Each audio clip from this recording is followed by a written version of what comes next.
I started building this place in 2015. I had bought the land in 2014 because my sister had told me that, oh, they were selling land in Tamale, and as a young person, should invest into land.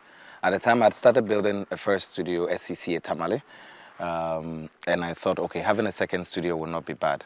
So I bought this here, and at the time, most of the buildings that you see didn't exist. The whole place was dusty, red, and as we started building it with bricks from Koforidua and Winneba and other places, because I wanted to somehow create a space that would reflect on the architecture in the area with the mud houses and all that. And I was listening to an album by Yusuf Indo, From Village to Town, and there's a track on it, Red Clay. And it was a really exciting track. For a long time I was listening to it. One day it just made sense, and I was like, why not name this place Red Clay because of the soil and also the historical formations of it. That's it. Yeah. So what are you doing here? I see a brick building, and I know yesterday we went through some of the rooms. So is it an art gallery? Is it a school? Is it what is it?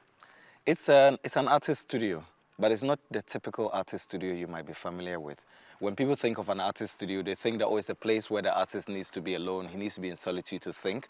But I studied philosophy in school, and for me, creating art has never really been about creating work in isolation.